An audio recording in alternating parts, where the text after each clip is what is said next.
La prière des parvis, la prière du lieu saint et la prière du lieu très saint. Dieu ici nous emmène en eau profonde.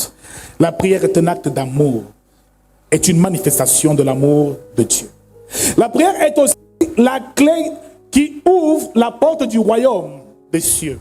Ce royaume des cieux est ce royaume intérieur, où de notre intérieur, nous recevons toutes les richesses, les bénédictions nécessaires pour notre épanouissement sur terre. Donc le fait de prier veut dire faire descendre le royaume vers toi. Tout ce dont tu as besoin, tu ne peux l'obtenir que dans la prière. C'est pour ça qu'il dit prier sans cesse. Faites en tout temps toutes sortes de prières et de supplications. Il dit veillez-y avec une entière persévérance et priez pour tous les saints. Ce qui veut dire les frères et sœurs en Christ. Mon frère, quand tu pries, tu ne peux pas prier que pour toi, mais tu dois aussi prier pour les autres. C'est pour ça que la prière est basée sur l'amour. Tu pries le Père, mais tu pries aussi pour ceux qui souffrent, les âmes en peine. Bien-aimé, c'est à ce moment-là que Dieu peut commencer à agir et à opérer avec toi. Jamais tu ne prends de temps de jeûne pour ton frère ou ta soeur qui a un problème. Jamais tu n'intercèdes même pour ton propre pasteur qui prêche pour toi tous les jours. Tu pries pour demander à Dieu tes solutions à tes problèmes, mais est-ce que tu penses aux veuves et aux orphelins? Est-ce que tu penses à ceux qui souffrent auprès de toi? Tu réaliseras que plus tu vas prier pour eux, plus Dieu prendra soin de toi. C'est ça. La clé de la prière, c'est l'amour. Il n'y a pas de prière sans amour. Dis à quelqu'un, grandir dans l'amour de Dieu. Alléluia. La prière est aussi un voyage intérieur, tu vas écrire, qui nous emmène au plus profond de notre être. Celui qui prie développe une réelle communion avec son Père qui est dans les cieux, son Père qui est à l'intérieur de lui-même. Celui qui prie fait un culte intérieur, un culte personnel, un culte honorable à Dieu. La prière, c'est aussi l'expression de notre foi en ce Dieu que nous servons. La prière, c'est un mode de vie, une culture que tout enfant de Dieu devrait avoir. Je ne peux pas rencontrer un frère en Christ, de lui parler des choses du monde et me séparer de lui sans prier. Mon frère, ne me rend pas visite si on ne peut pas prier ensemble. Toute rencontre entre deux enfants de Dieu doit se terminer par la prière. Commence ta journée par la prière. En journée, prends des moments où tu te recueilles.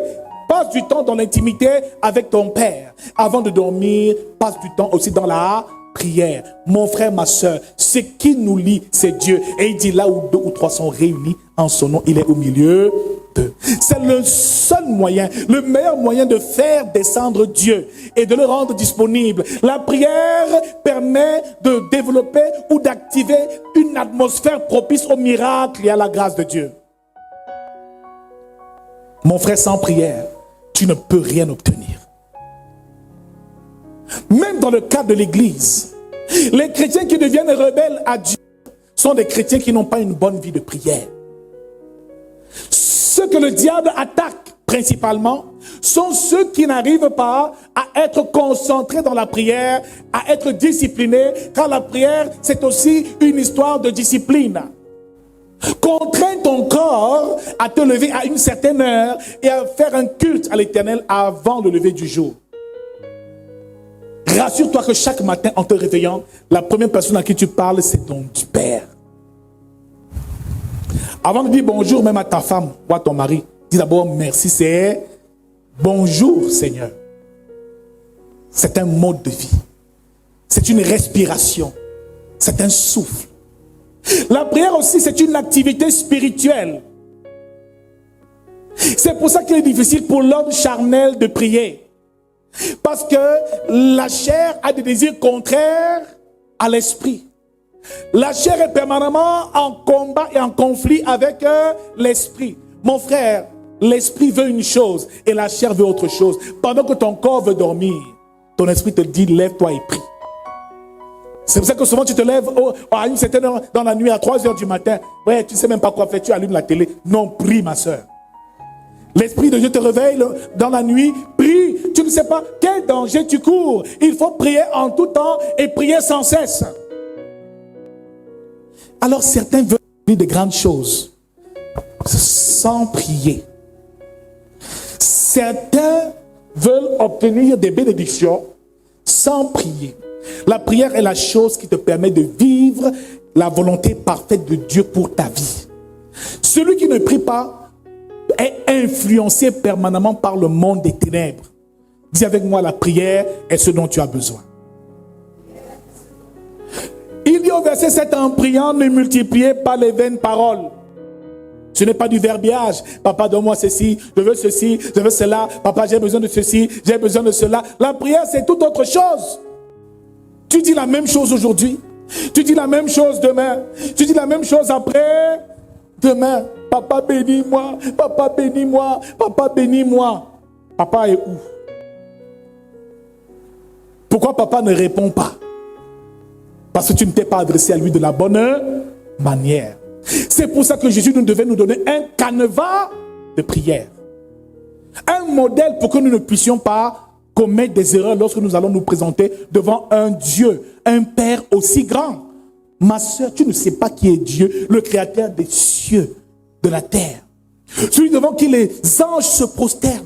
Les 24 veillards crient sans cesse, Saint, Saint est l'Éternel.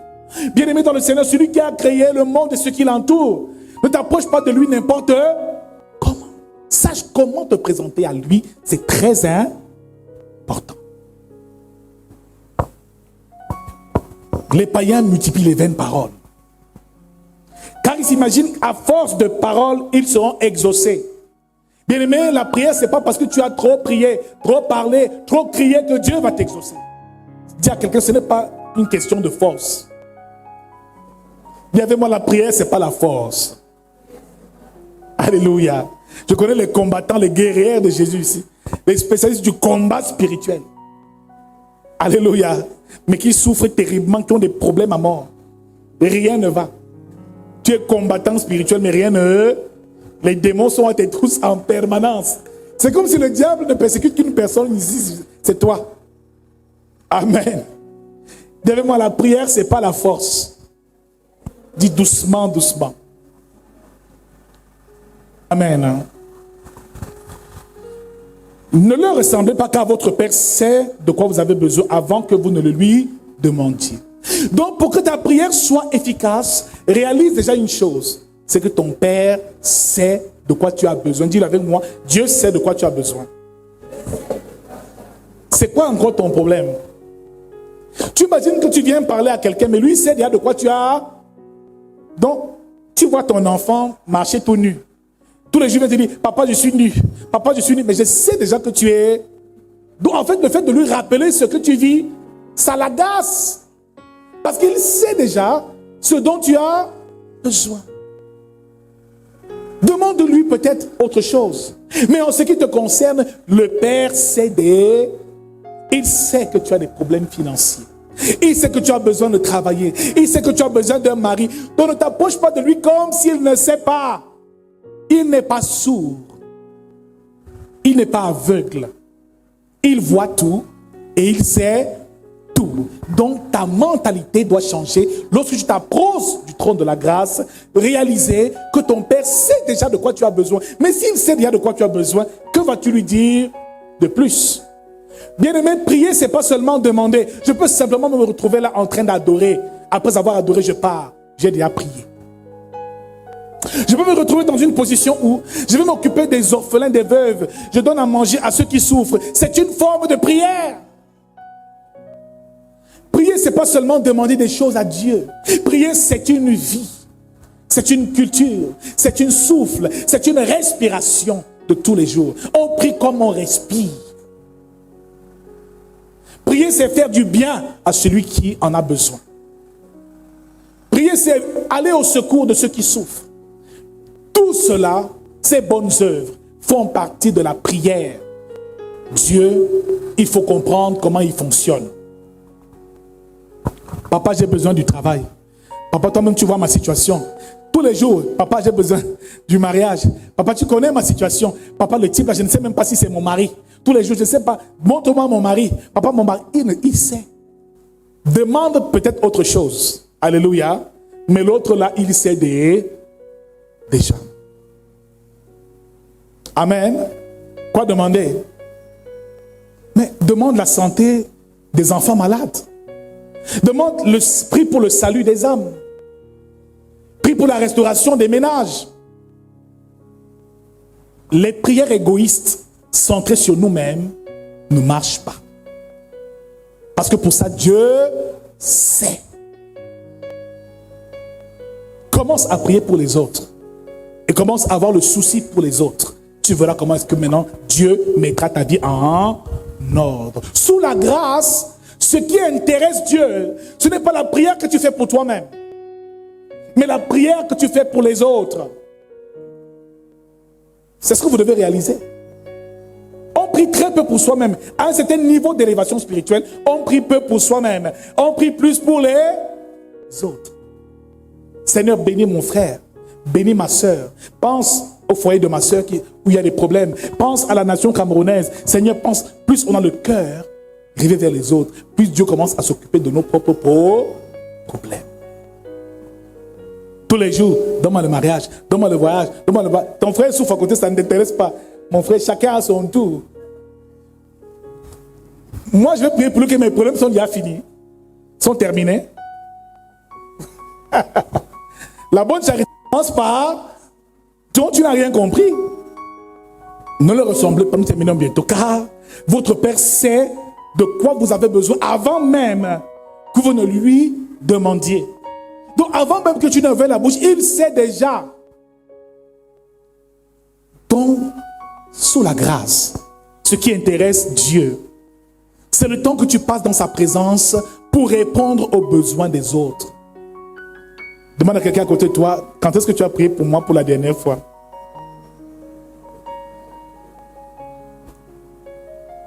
Est-ce que tu as déjà prié pour moi un jour? Touche ta sœur en Christ qui est à côté, là, l'égoïste qui est là à côté, qui prie seulement pour ses problèmes. Mon voyage, mon mariage, mon travail, mon merci, mon ceci, mon cela. Donc, sous la grâce et la montée du royaume, on prie beaucoup plus pour les autres. Plus on œuvre pour eux, pour le salut de leurs âmes, pour ceux qui souffrent dans la famille. Plus tu n'as pas besoin de chercher. Il dit, ne demandez pas, ne dites pas, que mangerons-nous? Que boirons-nous? De quoi serons-nous vêtus? Quand ces choses sont les païens qui les recherchent. Votre Père Céleste sait que vous en avez besoin. Donc un vrai chrétien ne prie pas pour le voyage, ne prie pas pour le mariage, ne prie pas pour le travail. Il ne fait pas de ça l'objet de sa quête, mais il cherche premièrement le royaume. Amen. Le royaume des cieux. Il dit maintenant, voici donc comment vous devez prier. Notre Père qui est aux cieux. Dis à quelqu'un, notre Père qui est aux cieux. Jésus ici nous révèle une chose essentielle. La prière dominicale, la seule prière que Jésus ait enseignée aux disciples, c'est la prière la plus excellente. C'est le modèle de prière le plus excellent qui soit pour pouvoir toucher le cœur de Dieu. C'est la prière la plus complète. Ce n'est pas une prière qu'il faut réciter. Notre Père qui est aux cieux, ah! D'autres font ça même 15 fois, 30 fois, mais rien ne change. Parce qu'ils n'ont pas compris que cette prière est une clé. Cette prière est une clé que Jésus nous enseigne. Voici donc comment vous devez prier. Quand vous priez, dites notre Père qui est aux cieux. Que ton nom soit sanctifié. Que ton règne vienne. Que ta volonté soit faite sur la terre comme au ciel. Cette prière qui est appelée notre Père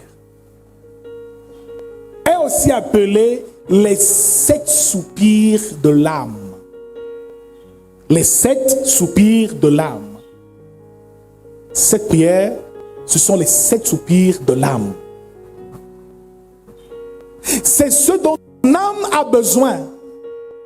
Les besoins intérieurs et même existentiels de l'homme, ce dont nous avons besoin pour vivre.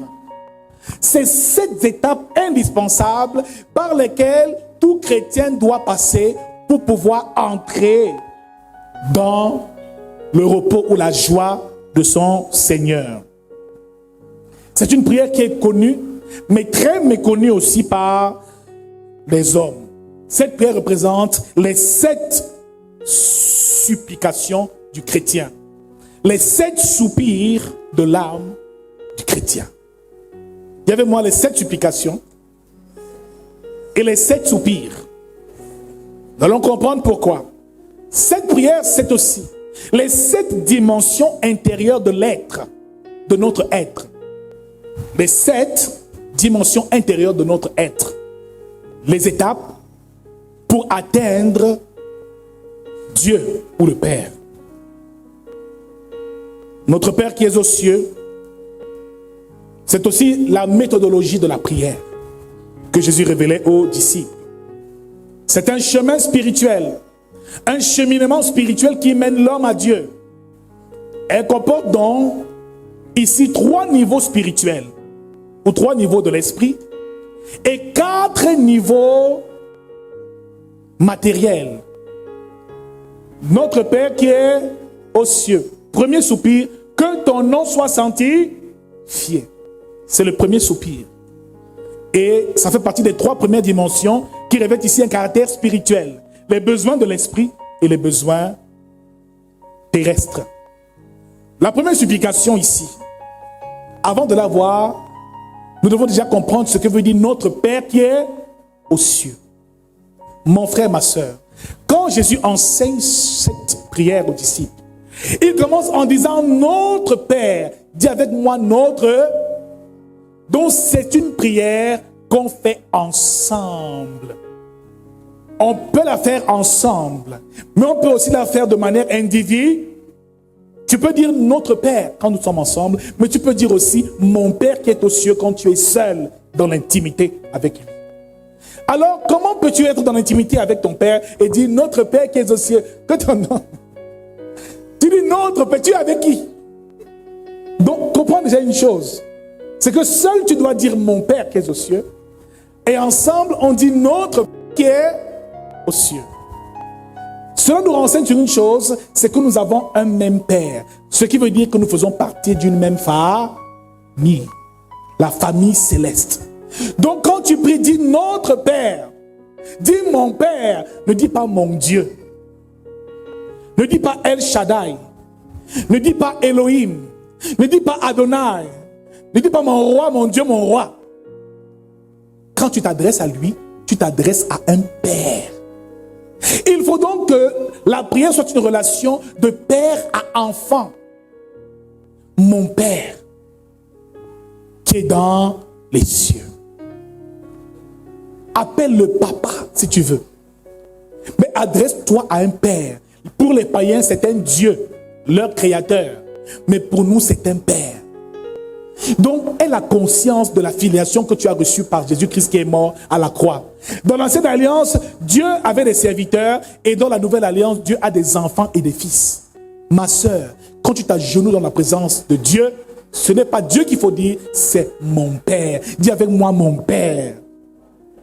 Et vous savez la responsabilité d'un Père. Le Père pourvoit à tes besoins. La Bible déclare qu'il nourrit les oiseaux du ciel qui eux ne sèment ni ne moissonne. Donc sa mission et sa fonction c'est de te nourrir, de te bénir, mais tu ne t'approches pas de lui comme un père, tu viens devant lui comme un Dieu lointain. D'abord les cieux pour toi c'est là où, ce n'est pas en toi, c'est loin. En plus tu lui parles étant loin. Oh Jéhovah, oh Shaddai, je ne suis même pas digne. Tu enlèves les chaussures comme Moïse, tu viens faire les rituels et crier ma soeur, dis avec moi mon Père qui est haut. Les cieux ne sont pas là-bas. Les cieux sont à l'intérieur. Le royaume des cieux est à l'intérieur.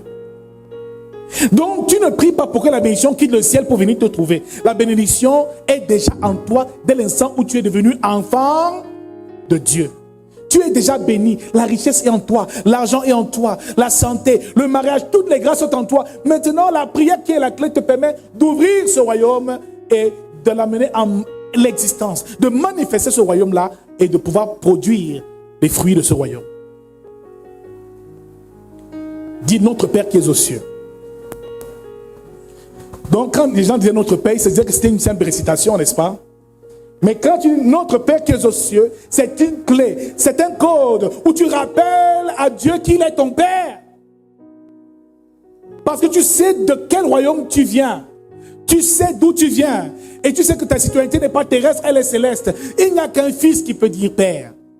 Tu n'es pas né de nouveau. Tu n'es pas enfant de Dieu. Tu vas dire Père, ça ne va rien donner.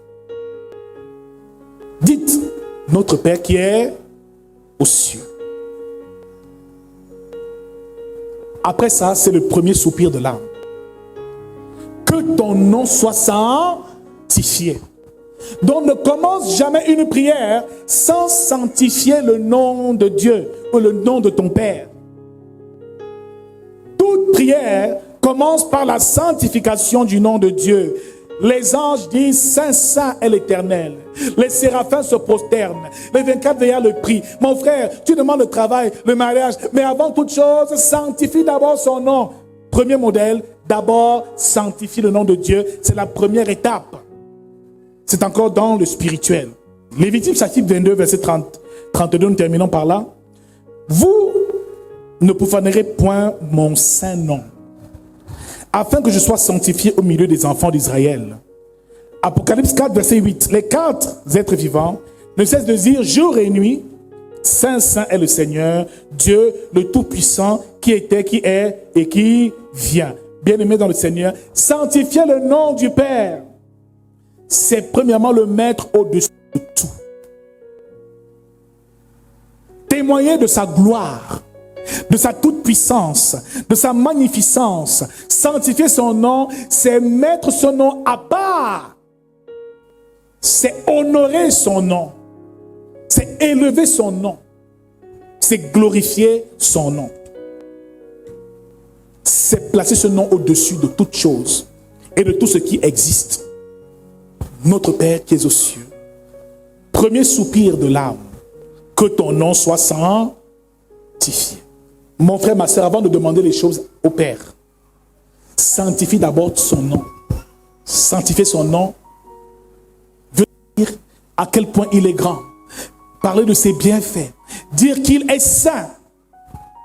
Tout commence par la sanctification de son nom. Déclarer ce nom saint. Il est déjà saint, mais rappelle-lui encore sa sainteté. C'est un code et une clé que les anges utilisent et que les hommes doivent aussi utiliser. Dis avec moi, mon Père, tu es saint. Sur toute la terre et dans les cieux. Dis, mon Père, tu es saint. Tout commence par déclarer sa sainteté. Par sanctifier son nom, le mettre à part. C'est pour ça qu'il ne faut jamais prononcer son nom en vain. Donc quand tu es là, mon Dieu, Seigneur, Jéhovah, il y en a qui s'exclament et prononcent ton nom de Dieu à tort et à... Ça, c'est pas sanctifier son nom. Sanctifier son nom, c'est le mettre à part. C'est l'honorer, le respecter et le glorifier au nom de Jésus-Christ. Voilà pourquoi nous allons finir ce matin. Et les prochaines fois, nous allons comprendre les autres soupirs. Nous parlons là des 7 soupirs de l'âme. Le premier, c'est que ton âme doit soupirer et exalter, sanctifier le nom de Dieu. Au plus profond de ton âme, tu dois magnifier sa sainteté. C'est parce qu'il est saint qu'il mérite d'être honoré. Alléluia. Donc, mon frère, si on va prier. Prions, on commence à prier. On parle en langue, on table, on rappelle d'abord à Dieu sa sainteté. Oh Père, oh Alléluia. On prie d'abord. On élève d'abord sa sainteté. On élève d'abord son nom. C'est ça qu'il dit. Jésus même, c'est son cas, il dit, il a reçu un nom qui est au-dessus de tout autre nom. Élève le nom de Dieu. C'est le début de la prière. Voilà le premier canevas que Dieu nous donne. La première clé qu'il faut recevoir et retenir ce matin. Donc, dès ce jour, sanctifie le nom de Dieu. Et voilà la première étape à franchir. Nous allons davantage approfondir les prochaines fois. Quelqu'un a-t-il été béni ce matin?